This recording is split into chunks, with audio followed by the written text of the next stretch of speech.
안녕하세요. 공인중개사 이장님입니다. 종부세 대상인분들은 고지서 받고서 깜짝 놀랐을 겁니다.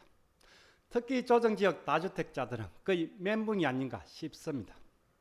이번 시간은 임대사업자의 종부세 합산 배제입니다.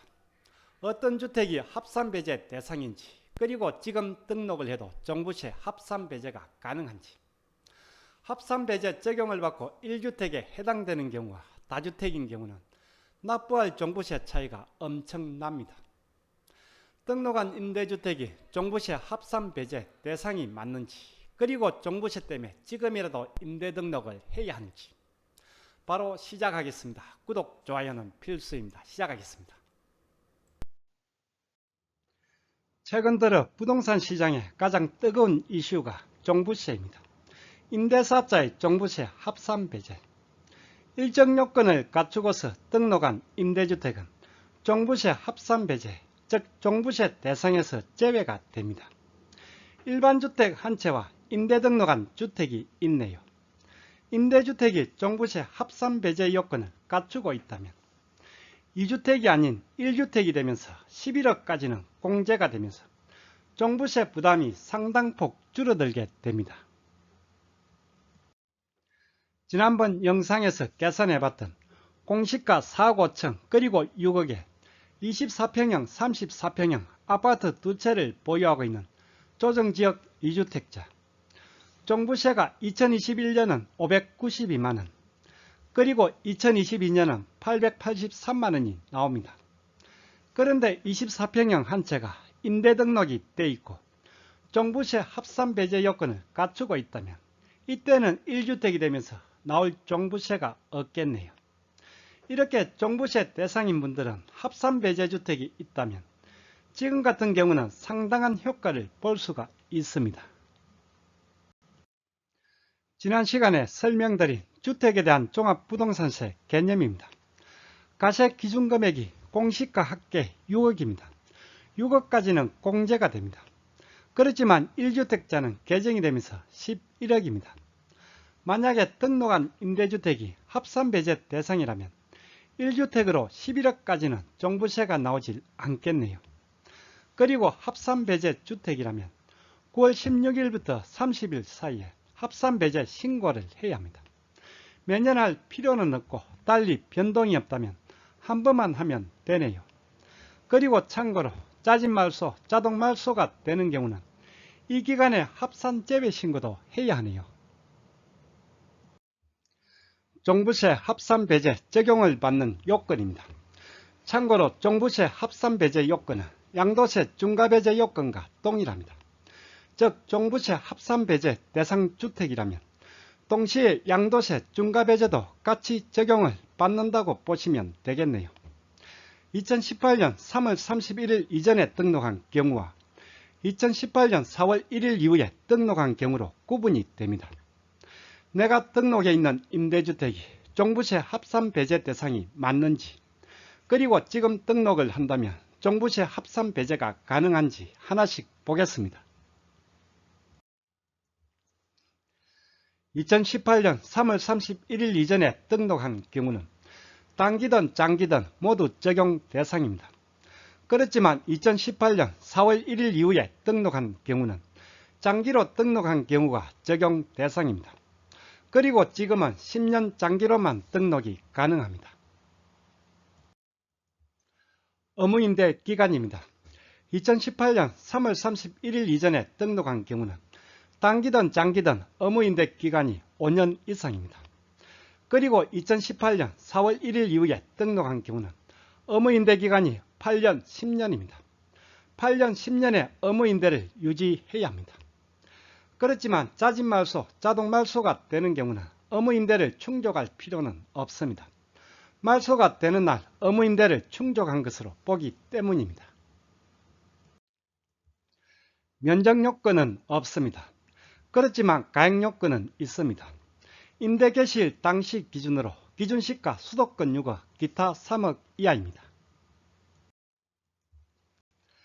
임대료 5% 정액 제한을 준수해야 합니다. 2019년 2월 10일 이후에 계약하는 신규 계약 또는 갱신 계약부터 5% 임대료 증액 제한이 적용되고 있습니다. 그리고 2018년 9.13 대책으로 조정지역에서 신규로 취득하는 주택은 더 이상 종부세 합산 배제 적용이 안됩니다. 좀 헷갈릴 수가 있는데 따로 한번 보겠습니다. 종부세 합산 배제와 양도세 중과 배제 적용을 받는 주택은 취득일이 기준입니다. 2018년 9.13 대책으로 조정지역에서 신규로 취득하는 주택은 종부세 합산 배제 적용이 안됩니다. 알기 쉽게 표로 정리를 해 보겠습니다. 2018년 9월 13일 이전에 취득한 주택입니다. 이 경우는 조정지역에서 취득했건 비조정지역에서 취득했건 모두 적용 대상이 되겠네요. 그리고 2018년 9월 14일 이후에 취득한 주택입니다. 이 경우는 조정지역에서 취득한 주택은 적용이 안되네요. 그러나 비조정지역에서 취득한 주택은 9.13 대책 이전이든 이후든 상관없이 적용이 되네요. 비조정지역에서 취득한 주택은 지금 등록을 해도 적용을 받습니다. 종부세 합산 배제 대상인지는 취득을 2018년 9.13 이전에 했는지 그리고 조정지역 지정 전에 했는지를 따져보면 되겠네요. 그리고 9.13 대책 발표 전에 또는 조정지역 지정 공고일 전에 매매 계약을 체결하고 계약금을 지급한 경우는 종전의 규정을 적용해서 합산 배제가 적용됩니다. 분양권이나 입주권으로 취득한 경우도 마찬가지로 적용이 됩니다. 쉽게 2018년 9.13 대책 이후에 조정지역에서 신규로 취득하는 주택은 적용이 안된다고 이해를 하시면 되겠네요. 지금 임대사업자로 등록을 해서 종부세 합산 배제를 받는 요건입니다. 요건이 된다면 양도세 중과배제도 동시에 받을 수가 있겠네요. 앞서 설명드린 대로 2018년 9.13 이전에 취득한 주택 그리고 2018년 9월 14일 이후에 비조정지역에서 취득한 주택이 대상이 되겠네요. 그리고 지금은 아파트는 더 이상 등록이 안되니 아파트를 제외한 주택이 되겠네요. 아파트가 아닌 단독이나 다가구, 빌라, 오피스텔 등이 등록 대상입니다. 10년 장기로 등록해서 10년 이상 의무임대를 유지해야 합니다. 면적 제한은 없지만 가액요건은 있습니다. 그리고 임대기간 동안은 임대료 5% 정액 제한을 준수해야 합니다. 관심 있는 분들은 대부분은 다 알고 있는 내용입니다. 핵심은 이렇습니다. 아파트는 더 이상 등록이 안됩니다. 그리고 10년 장기로 등록해서 10년 동안 의무임대를 유지해야 합니다.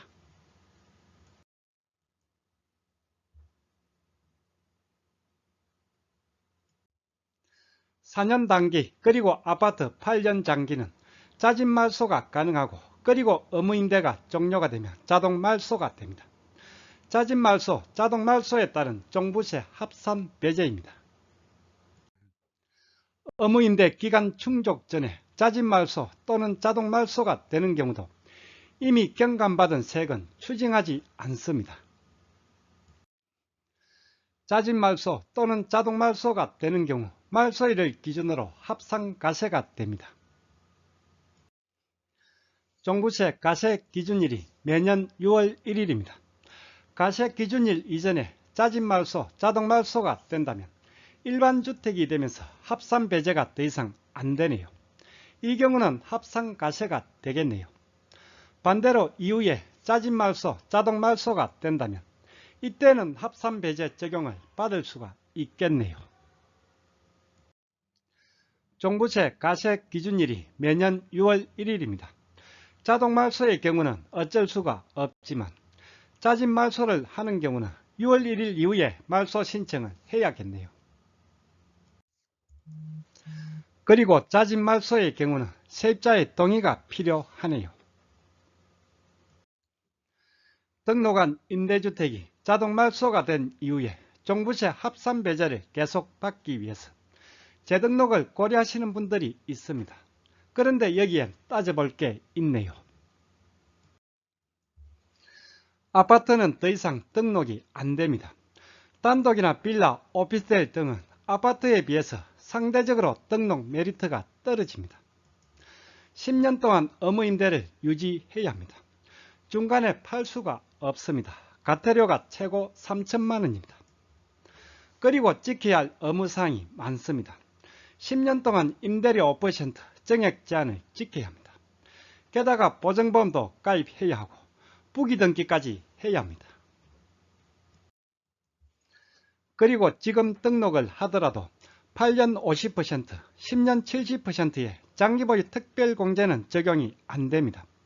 물론 중과배제가 되니까 일반 과세가 되면서 15년 최고 30%의 일반 장특공은 적용이 되겠네요.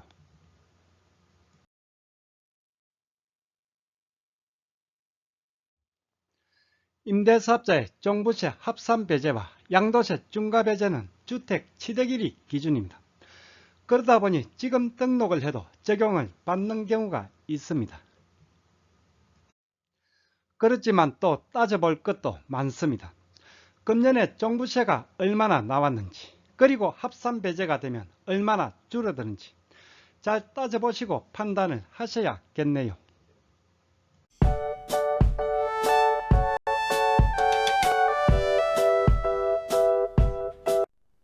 오늘 강의는 여기까지입니다. 다음 시간에 더 유익한 내용으로 찾아뵙겠습니다. 끝까지 보신 분은 구독 그리고 좋아요 부탁드립니다. 감사합니다.